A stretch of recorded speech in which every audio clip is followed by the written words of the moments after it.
What's up guys, welcome to a brand new video today here on CodeNamePizza, and welcome to the full Easter egg tutorial for Rave in the Redwoods on Infinite Warfare Zombies. That's right, today for you guys we have got every single step to the entire Easter egg for Rave in the Redwoods. So if this video does help you out at all, make sure you absolutely smash a like on this right now, dudes. We are going to be giving away a few copies of Rave in the Redwoods as well, so if you would like to be included in that competition, all you've got to do is leave a like, make sure you leave a comment in the comment section below, and also make sure that you are a subscriber of this channel. Thank you so much, dudes, and let's get right into the video. So the first thing that you need to do on Rave in the Redwoods is, of course, turn on the power. Now, the power switch is all the way underground, and I've already made a video on this and how to build the boat and how to build the Pack-a-Punch machine. If you have not seen them, they are on screen right now, but once you have got to that Pack-a-Punch location, that is where your Easter egg will begin. So once you've got to the Pack-a-Punch, you need to speak to Kevin. Kevin is on the roof of that cabin in Turtle Bay. So after speaking to Kevin, you can now make your way back into the map.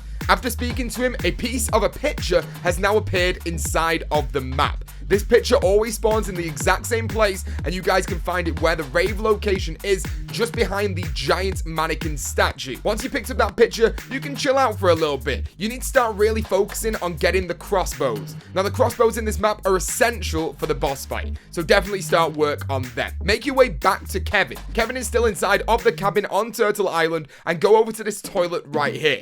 Next to the toilet, you'll find a bucket, and in that bucket, you will find sausages. These sausages are not sausages that you should eat, but you should definitely throw them as they are now in your tactical grenade slot. Now, once you actually have the sausages, you can make your way to the spawn room. Make sure you've got a pouch in your inventory, go up to the fire, and start rave mode.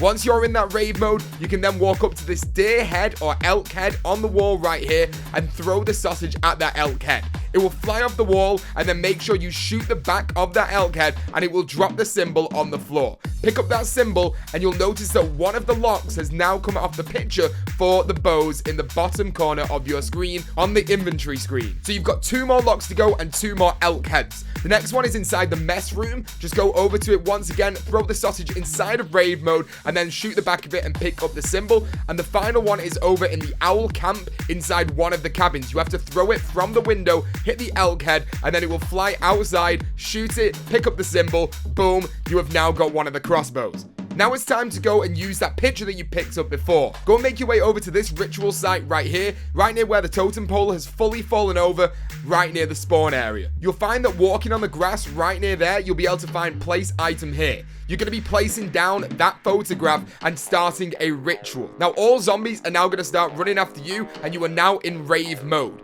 You need to make sure that you're getting every single kill on those zombies as arm kills. You've got to shoot specifically the arms on those zombies and make sure the arms come off their bodies, and once it does, the soul from the arm will go into the set of hands coming out the ground where you place that picture. Once you've got around 12 to 15 zombie hand souls inside of that area, you'll then see a blue orb appear on the floor. Go over, pick up that orb, and now a slasher will appear inside of the map. Once the slasher appears in, you've got to kill him outside of rave mode. So once rave mode turns off, you'll have the slasher inside the map, kill him using whatever. I like to use the crossbow with PhD Flopper, makes it really, really easy, and you'll kill him super, super quick. You know you've done this because he'll disappear, and you'll see a max ammo. Go pick up the max ammo, go back over to where you originally placed the photo, there'll be another blue orb, pick up the photo, and you'll notice the photograph is now more clear than it was when you originally picked it up. Now at this point, you now need to go back to Kevin inside of that cabin on Turtle Island. So you need to go and ride the boat one more time. Once you get back to the cabin, you can go and speak to Kevin, and by doing this, another photograph will now spawn into the map. Make your way back into the original map, back to the spawn area, and at the top floor of spawn, near where Juggernog is, right near the exit to that room, you will find the next photograph. Pick that up, then make your way down the zip line and go all the way to the rave area. Once you have the zip line, you will instantly see that there's another place where you can place down that photograph and start another ritual. Now, this ritual that you're going to be doing now is all about shooting the legs off zombies. So you need to make sure that you shoot the legs, and the souls from the legs will go into the center circle, just like you did before with the arms, but now with the legs. The best way I found to do this is have a shotgun. The shotgun's literally aimed at the legs. It'll be a one shot and a soul will go in. Really, really simple. Once again, another 12 to 15 zombie souls on the legs. It will then make a blue orb appear, go over to the blue orb, and once again, another slasher will appear. Wait until it goes out of raid mode, use your crossbow once again to kill him. Once he's dead, pick up the max ammo, and then make your way back over to where you originally placed the photograph and pick up the next orb, which is going to be the cleansed photograph. Well done, dudes, you now have 2 cleansed photographs, but you're not done just yet. You have one more step to go before you are able to go to that boss fight. So once again, guys, you need to make your way back to Kevin on Turtle Island. Once you get there, look at him, speak to him one more time, and then you can make your way back to the original map. Now that you've spoken to him again, there'll be another item spawned into the map, which is going to be a skull. Go down to the underground area where you originally turned on the power, and you'll find this skull right near the entrance door to that room. Pick up the skull, and now you're ready for your final ritual. The final ritual is located right near the docks, and once you get over to that area, place down the skull, and your next ritual will begin, which is all about headshots. So every single zombie now has to be killed as a headshot, and once you've got another 12 to 15 zombie souls via headshots, it will go into the ground and make another blue orb appear.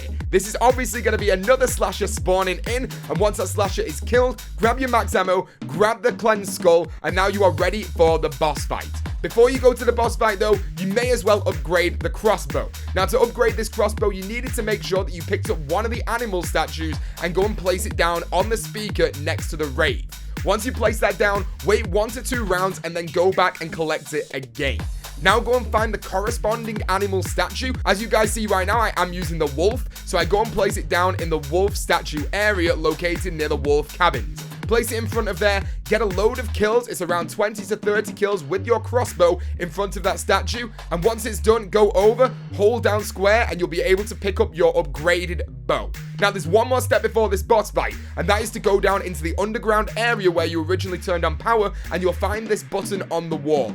Go up to the button, click the button, and then you are ready for the boss fight. You can make your way over to the boat to ride it to Turtle Island, and you will see that Kevin is now on the boat. Ride the boat with Kevin all the way to the end of the trail, and you'll notice that Kevin then freaks out, falls in the water, and he turns into a slasher. Yes, that's right, dudes. Kevin was always the slasher that was inside the map. Very, very cool touch. Very, very weird. So now you're into the boss fight. This is really, really strategic, and you've got to be careful. Once you are in there, focus up, dudes. Mainly use your upgraded bow. It's going to be really, really helpful, and there's a lot of max ammos in this boss fight, so you should be okay. So this boss fight has 3 waves to it. All the waves are practically the same, but I'm going to talk you guys through them right now. You'll notice that there's 2 skulls either side of the map that are fully lit up. Make sure you now fill these up fully with souls. So all you've got to do is get zombie souls inside of those skulls. Once they have reached the entirety of the top and lit up like a huge star with a massive glow going underneath it like the mystery box, go and do the next one. Once they are both done, that is when you are ready. And you know you're done because one of them will then turn into the circle on the floor. Once you've got this circle on the floor, this is basically a cleansing circle. Make sure that the huge giant boss slasher goes over to the circle, stands on there, and you'll notice that a part of his body will now light up. Once you know which part of the body is lit up, dudes, start shooting at it. At this point, I always use a normal weapon. I never use my bow. Just seems like it's a lot more accurate just using a normal weapon like an assault rifle. So shoot that glowing spot, and then it will then go out of rave mode, and he will then turn into a normal slasher outside of that rave mode. Once you're in this bit, you need to look at the slasher. Make sure you are watching him because you'll see these glowing orb things appear on his body. Once they appear, you need to shoot your weapons at that bit. Make sure you shoot it. You'll know you've got it right because it will then move on to another part of his body. You've got around 10 of these to do on his body before it goes on to the next step. So just take your time, no rush, you'll be absolutely fine. Once you've done that, guys, the slasher will then get chainsaws coming out right next to his legs, but don't worry about that, just stay away from him. He'll then go over to the cabin, jump onto the roof of the cabin, and then once he's on the roof of the cabin, he's then going to spawn in a load of fire. Before the fire spawns in, though, that will kill you, he'll also spawn in some green circles. Inside the green circles are safe areas. You can't be hurt inside the green circles by the fire, so make sure you get inside of those circles. As soon as you're in a circle, the skeletons will start spawning in. Now, these skeletons have a health about 6 times higher than a zombie, so just be careful and use your bow. The bow is the absolute god of this Easter egg boss fight, especially with these skeletons. So just kill around 8 skeletons, wait about 30 seconds, the green glow will disappear, the fire will disappear, and then you are on to the next wave. The second wave is exactly the same as the first one, as is the third wave, except from throughout the next bit of the Easter egg, you will be blocked off from certain areas. Once again, fill up the skulls with the souls, then take the boss all the way over to the circle. Make sure you shoot the bit that's glowing. He'll then come out of rave mode. Once he's out of rave mode, you've then got to shoot the parts of his body that have got the symbols on. Once you've done that, he's going to do the same thing again. And once it's then done the third wave, you then have to just keep on shooting him until he dies. It doesn't take that long to do, dudes. This boss fight is about 20 to 25 minutes, and you guys should be absolutely fine. Trust me. Once you've actually killed this boss, he'll go into the floor and he will drop a part of the soul key, and that is your Easter egg complete. And then you get the cutscene. So there you go, guys. That is the entire guide to the Rave in the Redwoods Easter egg here on Rave in the Redwoods on Infinite Warfare Zombies. I hope you guys enjoyed this video. If you did, make sure you smash a like on it right now. We will aim for 3,115 likes on this video. You know how we do. If you are brand new to the channel, make sure you click that subscribe button, become the latest member of the Pizza Club. And as always, guys, thank you so much for watching, and peace out.